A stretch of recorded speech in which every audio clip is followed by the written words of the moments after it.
Better, faster, stronger adalah impresi yang luar biasa untuk satu chapter yang mantap ini. Closed doors, I'm a fool for your love.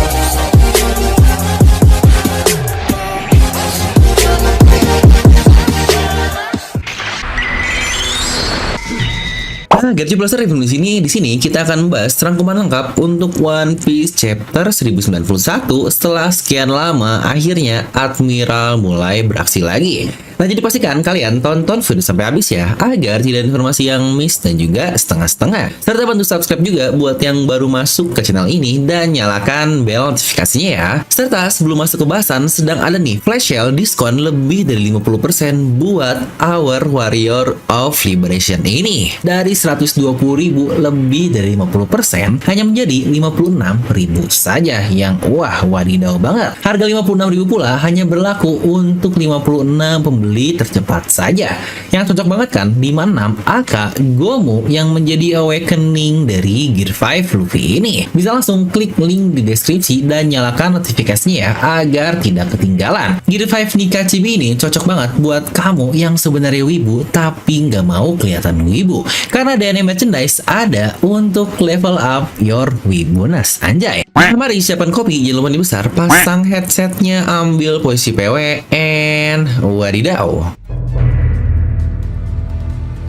Nah, dimana judul untuk chapter 1091 ini adalah Sentomaru, seperti yang sudah kita dapatkan juga di spoiler kemarin. Dan untuk cover majalah dari Shonen Jump sendiri akan berisi serial tercinta kita alias One Piece yang menjadi cover utama dari majalah tersebut.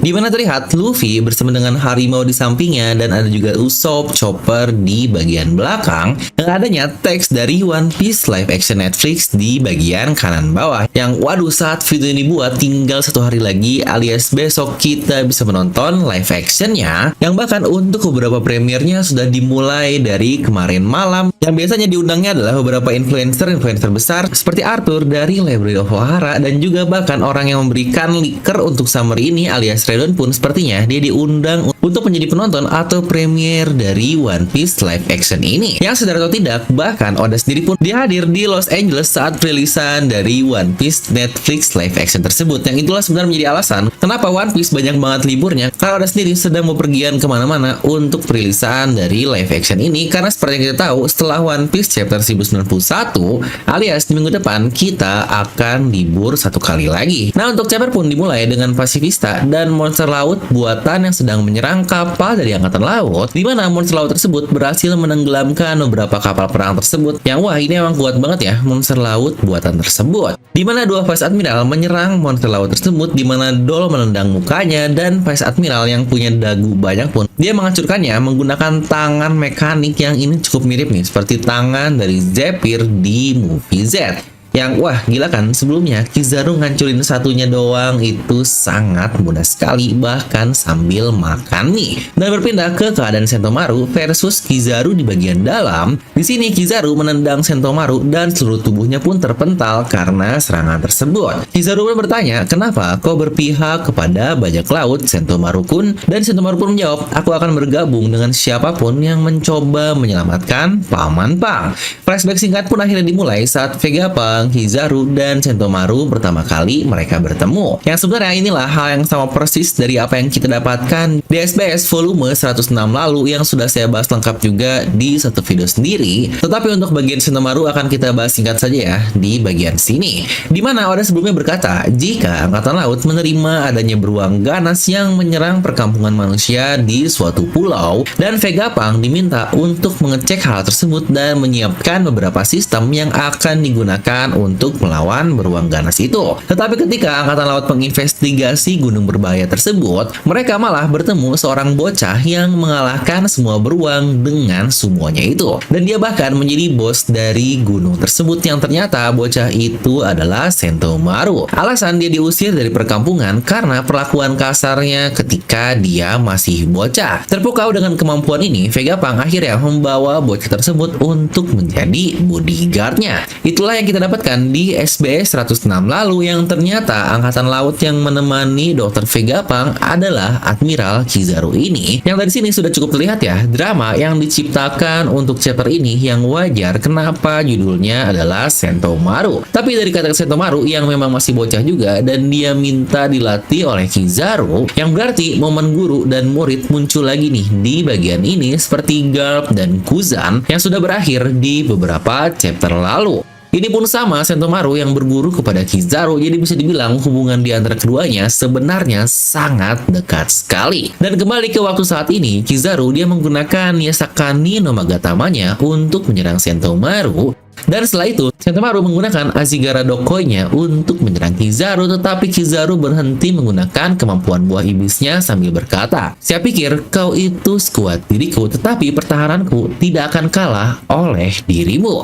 Setelah itu pun Sentomaru akhirnya dikalahkan oleh beam dari Kizaru dan akhirnya Kizaru menggunakan chip komandonya untuk memerintah pasifista dan membuat mereka semua menghancurkan monster laut buatan Vegapunk. Dia pun berkata, "Misiku sudah selesai Sentomaru kun, saya harap bisa menolongmu bersama dengan your Punk Record dan Power Plant." Kita pun sini mendapatkan close up dari muka Kizaru dan dia benar-benar sangat serius dan marah yang tidak seperti biasanya selalu kita lihat, karena bukankah Kizaru ini terkenal karena selalu kalem. Yang kira-kira dia ngamuk dalam konteks apa? Bukankah itu sangat menarik sekali? Kita pun akhirnya berpindah ke bagian luar dari Labopes. Di sini terlihat Vega Force sudah membawa Sunny ke bagian lain pulau, yang di saat bersamaan juga Kizaru dia berhasil terbang melewati barrier tersebut. Yang benar saja karena dia cahaya, makanya laser tidak akan mempan terhadap Kizaru ini. Dan di bagian dalam lab, Lucci tiba-tiba mencoba menyerang Vegapunk yang sepertinya masih dalam mode meretas password dari Yok di chapter lalu. Tetapi Stussy dia berhasil menahan dengan tubuhnya. Di sini Sanji pun dengan gercep mengambil senjata bubble dari Nami dan menjebak Kaku di dalam bola bubble tersebut. Dan saat itu Zoro dia menyerang Lucci di mana keduanya melewati dinding dan terbawa keluar dari lab tersebut. Di mana di halaman terakhir kita melihat Kizaru ia mengikuti Vega Force yang sedang terbang dan tiba-tiba Luffy pun muncul dan menendang Kizaru sambil berkata, "Kizaru, kita 100 kali lebih kuat dari 2 tahun yang lalu." Dan chapter pun berakhir di sana yang wah ini wadidaw banget. Yang sebenarnya cukup banyak sih yang bisa kita bahas dari satu chapter ini, dan yang menarik adalah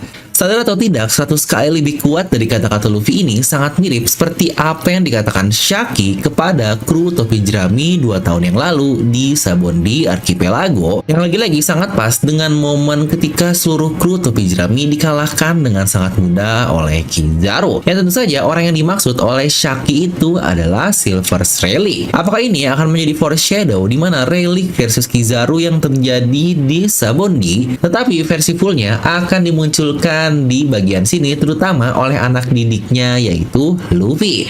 Yang lagi-lagi banyak banget kan kita melihat momen guru dan murid di beberapa chapter akhir-akhir ini. Nah tapi ini juga nih yang selalu jadi salah pola pikir dari pembaca. Banyak yang bilang, iyalah Luffy dan kawan-kawan mah masih muda bang, jadi perkembangannya tidak terbatas dan terus meningkat. Sedangkan karakter-karakter sekelas Jinbei, Rayleigh, Kizaru dikiranya kemampuannya bakal gitu-gitu aja. Terutama ketika masuk ke momen time skip, di mana banyak yang berpikir linear kalau yang berkembang itu cumalah kru dari topi jerami saja, tetapi untuk dunia lain dibilangnya jalan di tempat sajalah, alias mereka gitu-gitu doang. Padahal One Piece ini serial yang perkembangannya terjadi secara paralel.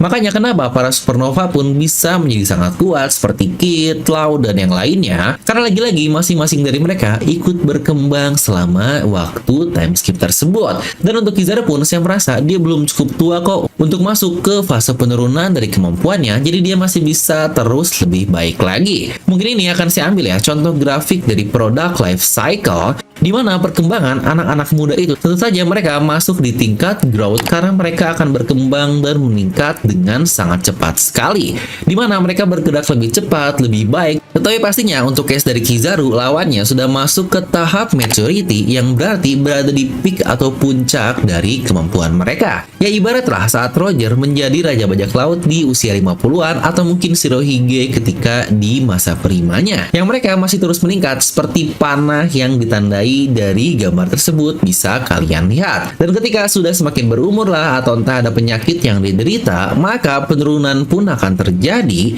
dari kemampuan yang mereka miliki dan itu masuk ke fase decline seperti yang kalian lihat di gambar tersebut. Itulah yang terjadi kepada Shirohige yang sakit-sakitan yang pastinya dia jauh lebih lemah dibandingkan masa primanya dahulu. Dan mungkin untuk Garp Sengoku pun sama, ketika mereka semakin menua, kemampuannya akan semakin menurun. Tapi lagi-lagi kita masih belum tahu apakah ternyata mereka masih masuk di mode peak atau tertinggi dari kemampuannya atau mereka sudah masuk ke fase menurun dari kekuatannya. Dan untuk Kizaru rasanya dia masih masuk ke fase meteorit ini atau berada di peak dari kemampuannya.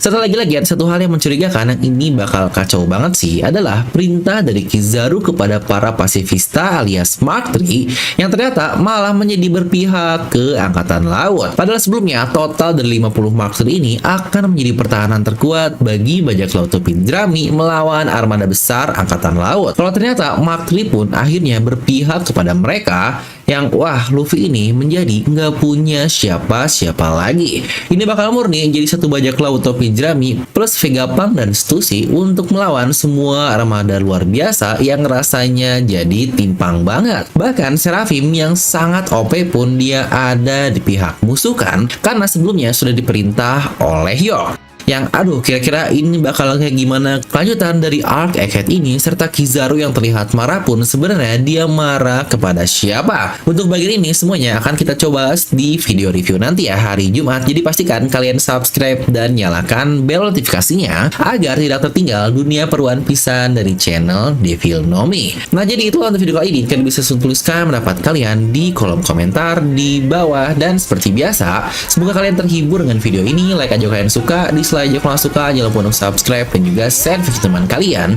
Gue Devil pamit and I'll see you guys next time.